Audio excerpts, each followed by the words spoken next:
الصايغ محمد تاجر مكناسي بالتقسيط. هنا كما كتشوفوا اخواني التاجر وقفه وحده وصف واحد ويد وحده. تحيه نضاليه للجميع. التاجر المنهوك في الحقوق ديالو، التاجر اللي مساهم في الاقتصاد البلاد، تاجر الضرائب، التاجر اللي كيخدم معاه ناس كيحارب البطاله، التاجر المؤطر، التاجر المهيكل. رغم هذا كله تزيد عليه الدوله في القانون الجديد، القانون اللي كينتابوا الغمض واللبوس وفيه التعقيد. كيف يعقل ان تاجر كيضحي بكل ما له من 8 الصباح حتى 12 الليل من اجل تقريب السلعه للمواطن في النضال باش يكبر الاقتصاد البلاد، وفي الاخير تجي وتحتم عليه انت قوانين ديال اوروبا ديال فرنسا وسويسرا والارضيه ما مسامحاش. وعندك تعول على الحلول القمعيه، على الحلول الرجعيه، وكنا حاقدين، وكنا حاقدين، وغيطحنونا كاملين،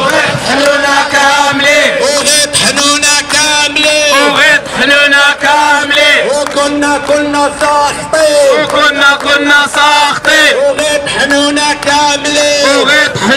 كاملين.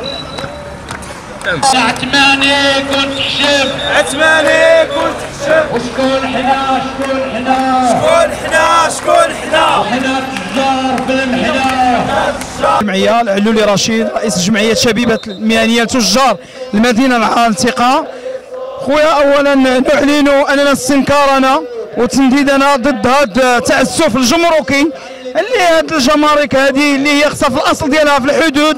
هاد الجمارك اللي خصها تكون يعني في سميتو في لي بور وفي الحدود كتجي حتى للمدن وكتخدم معنا تعسفات، يعني كتحجز لينا السلعه ديالنا، وهذا يعني صراحه تعسف وظلم من الجمارك، لان الا بغات تخدم خدمتها كتخدم عليه، بينما السلعه كتكون في الحدود يعني كيخليوها كدوز، وملي كتوصل لمدينه الدار البيضاء كنهزو حنا كنجيبو سلعتنا كنتحاصروا، اذا بيه كنتحاصروا في وسط المدن ومرارا وتكرارا. دابا 3 الكاميونات تحاصروا لنا. مؤخرا جلسنا مع مدير ديال الديوانه كنشرحوا له ان السلع ديال الدار البيضاء سلع اللي هي محليه، سلع وطنيه، واذا به كنتفاجئوا اننا هاد السلع تحجز وكنلقاو مشاكل لا حنا ولا ارباب الشاحنات، وهذا في الحقيقه هذا تعسف وظلم وعدواني. كذلك نحن ما كنقبلوش هذا القانون الجبائي ديال 2019 لان الارضيه غير جاهزه، الارضيه غير مفرشه لهذا الهيكل. هما بغاو يهيكلونا وجابوا لنا اننا قانون جبائي ديال 2019 ديال الفاكسورات. حنا سلعتنا دابا كتحاصر في جميع المدن، يطالبوننا بالفاتوره الرقميه وحنا مازال ما تهيكلناش. اذا هاد الناس هادو خصهم يشوفوا معنا الحل، ولازم يشوفوا الحل. هما والحقوق فينا هي، والحقوق فينا هي.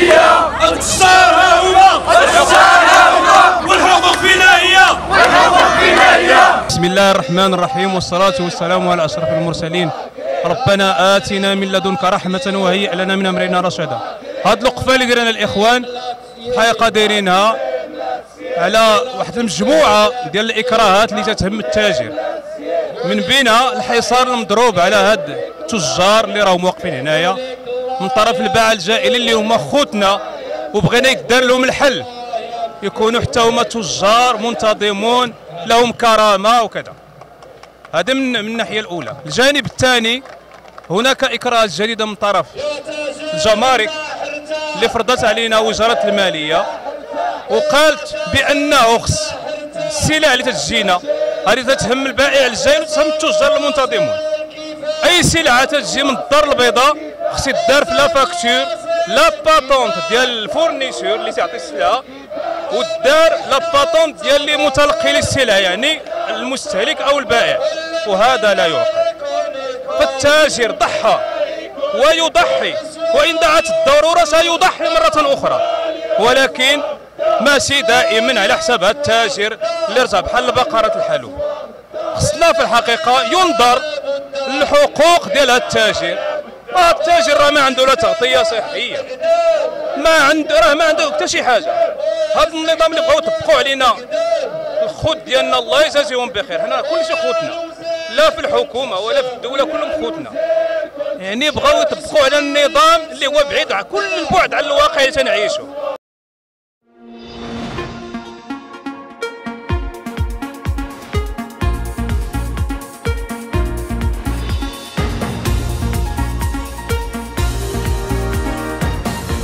الرحيم. المدرسي عبد اللطيف، عضو الغرفة التجارية وتاجر. أنا أتضامن مع إخواني التجار على هذه التعسفات اللي ولات كيوقع فيها الآن من جمارك ومن ضرائب التعسفية، مراجعات لا مشروعة. جمارك فاش تمشي تشد المسائل ديالها في الحدود وفي الموانئ كتدخل الان الاسواق والتجار تشردهم. هذا راه ماشي قانون، ماشي قانون، اختراق للقانون. وبالنسبه للغرفه التجاريه لان هاد القوانين كدوز لا استشاره مع الغرفه التجاريه ولا استشاره مع الجمعيات المهنيه ولا استشاره مع التجار ولا حتى على كدوز القانون. كيدوز القانون حنا كنفيقوا به حتى كينزل، ما كنعرفوش منين نزل. دابا الان بغينا المسائل تكون تشاركيه. وهذا الشيء اللي غديروا، وهذا اللي غديروا، وهيا وهيا وهيا وهيا وهيا وهيا. بسم الله الرحمن الرحيم، الصلاة والسلام على أشرف المرسلين. عبد القادر نشيط عن الجمعية التصحيحية التجار والمهنية مدينة مكناس. أن هو هذا الموقف الحمد لله الذي سخر لنا فيه هذا الموقف الموحد بأنه هو الإخوان التجار الحمد لله المدينة العتيقة وما جاورها في التجارة كلهم ثروة واحد الحمد لله، اتفقوا على موقف واحد بأنه هو هذا ظلم وحيف نازل على القطاع التجاري، والقطاع التجاري والتجار بصفة عامة هو الحيط القصيور. ولهذا الحمد لله على هذا النهار هذا وعلى الموقف ديال التجار، وكنشكر جميع التجار كل واحد من موقعه المساهمة في هذا الموقف اللي هو كندافعوا على حقوقنا. ومدينة مكناس اليوم أعطت نموذج اللي هو يشرف التجار. ومراكش الدار البيضاء أكادير، يعني هذا الشراء على الصعيد الوطني راه حنا كنسقوا على الصعيد الوطني بأنه هو غادي يكون إن شاء الله واحد الجمع عام ديال جميع التجار وجميع المدن غتكون ممثلة فيه. ولهذا الوزارة جات ونزلت على التجار. احنا كممثلين التجار داخل الغرفة التجارة والصناعة والخدمات لا علم لنا.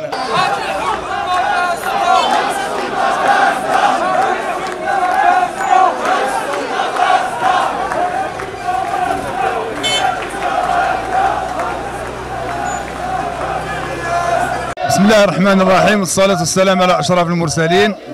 جئت هذا اليوم ككاتب جهوي للفضاء المغربي للمهنيين لجهة فاس مكناس لأتضامن مع إخواني التجار بالمدينة العتيقة لمدينة مكناس، كما أتضامن معهم كذلك في مدينة فاس من خلال التعسفات التي يتلقونها يوميا من طرف الجمارك ومن طرف جميع الإدارات داخل ربوع المملكة. هذه التعسفات التي لا ترقى إلى المستوى المطلوب الحقيقة، التعسفات التي تتناقض مع الخطابات المولوية السامية لصاحب الجلالة الملك محمد السادس نصره الله، والتي في جميع خطاباته هناك إشارات قوية وتوصيات من خلال بخصوص المسؤولين في الإدارات. وللأسف الشديد خطابات صاحب الجلالة في جهة والإدارات والمسؤولين في الإدارات في جهة أخرى، فما يتعرض اليوم إخواننا التجار في المدينة العتيقة سكاكين بريمة والمدينة العتيقة بصفة عامة، هذا يؤسفنا ويؤرق جبيننا كمسؤولين وككاتب جهوي للفضاء المغربي المهنيين. واللي كنتأسفوا له اكثر ان هاد المسؤولين لا داخل البرلمان ولا في الوزاره ملي كيبغيو ينزلوا القوانين ما كينزلوش يتشاوروا مع الناس ديال اهل الميدان باش يفهموا ويحسوا بالوضع الخطير والصعب اللي وصلت له التجاره داخل الوطن، داخل ربوع الوطن عامه. هاد الناس اللي كيشكلوا واحد الشريحه عريضه كبيره جدا اكثر من غيرها، وهما اللي كيهزوا الاقتصاد الوطني.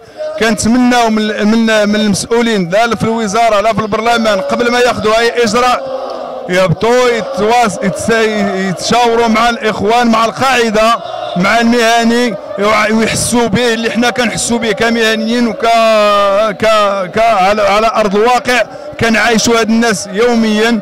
وكنتمناو ان شاء الله هاد التوصيات توصل للمسؤولين. وشكرا. أفلاك عبد الرحمن عضو مع التجار، كان علم التضامن ديالي مع هذه الفئه هذه اللي في الحق هذه الوقفه ديالها الان هي رد صريح على هذه التعسفات اللي كيتعرض لها التاجر والتضييق عليه. فمن جهه البائع المجوي سد عليه خنقه وسد عليه طريق، من جهه اخرى الان تيجي هذا القانون الماليه اللي هو قانون غامض، والهدف منه هو انه غادي يزيد من تفقير هذه الشريحه هذه دون ان تكون هناك بلا ما يكون هناك واحد ايام تحسيسيه باش التاجر يعرف ما له وما عليه. وحنا كنصرحوا ان التاجر كيأدي في الحال الضرائب ديالو ولا يحاول ان يتهرب منها، ما باغيش يتهرب من الضرائب هذا، ومستعد يكون لبنه في بناء صلاح المجتمع، ولكن بما يرضي الله، بيكون داكشي قانوني، يكون داكشي في المتناول ديالو. وحنا كنظنوا ان الان المسؤولين خصهم يستمعوا لهذه الابواب المرصوده.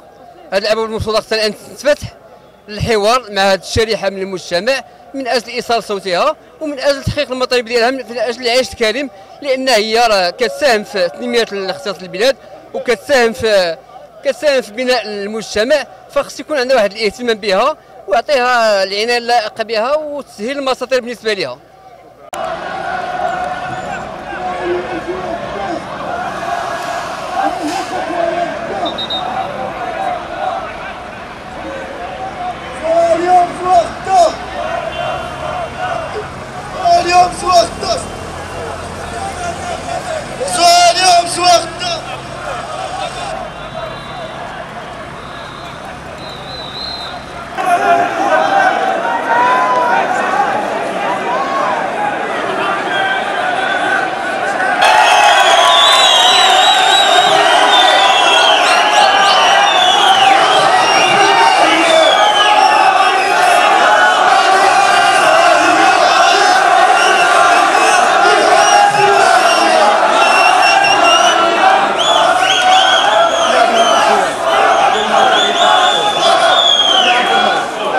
بسم الله الرحمن الرحيم. اليوم كتشهد مدينة مكناس واحد الوقفة احتجاجية ديال تجار المدينة العتيقة على إثر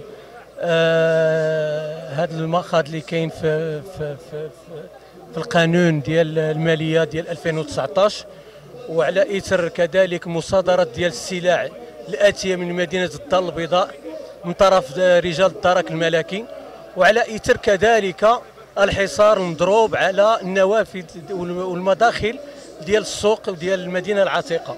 اذا اليوم الجمعيات ديال تجار المدينه العتيقه دايرين هاد المسيره اللي كانت سلميه وكانت في الحقيقه في المستوى، واليوم كنطالبوا بانه هذوك المقتضيات ديال القانون الماليه ولا سيما الفصل 145 اللي هو ما يمكنش يتطبق بلا ما ندخلوا في التفاصيل ديالو. وكذلك بالنسبه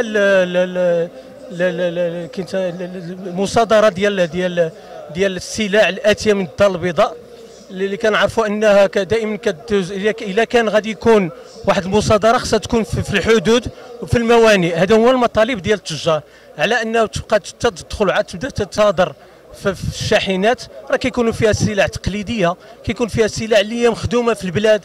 لا علاش غادي نخلطوا الحابل بالنابل ونبقاو تيبقاو يتكرفسوا على التجار هكا؟ اذا اليوم حنا في الموعد مع التجار اللي على الصعيد الوطني، لان كاين تحرك على الصعيد الوطني ولا سيما بالنسبه للفصل 145 اللي كنأكدوا عليه، لا للفصل 145 لا لتطبيق الفواتر، لان هذه مساله اللي هي يعني مشينا عليها يعني منذ سنين. كاين العمل كنعرفوا بانه يعني التجاره كتكون بالبان، وكيكون الناس راه كتتعامل، لان دخلنا المنتهى ديال هذا راه صعيب جدا. وشكرا. الطريق ديالنا مسدوده، التجاره غير قانونيه في الاسواق، ما قادينش يسووا الوضعيه ديالهم. واحد جالس فوق كرسي كيتخلص وعاجبو حالو وكيزني ويصيفط لها التجار. جواد شلياح، عضو بالغرفه التجاريه جهه فاس مكناس. كنتضامنوا مع الاخوان ديالنا تجار مدينه مكناس بصفه عامه، وحنا عندنا عده مشاكل كنتلخبطوا فيها، من رفع الحيف ديال البائع المتجول، وكنخلصوا حقوقنا والضرائب. ومع ذلك جاء القانون ديال 2019 اللي في الحقيقه تيضر التاجر بصفه عامه على الصعيد الوطني. وحنا كنطالبوا بالجهات المسؤوله برفع هذا الحداد وهذا القانون الا كاين شي اللي يصلح المصلحه ديال التاجر. كلمه موجهه للسيد رئيس الغرفه. السيد رئيس الغرفه من المفروض انه يكون تيمثل التجار.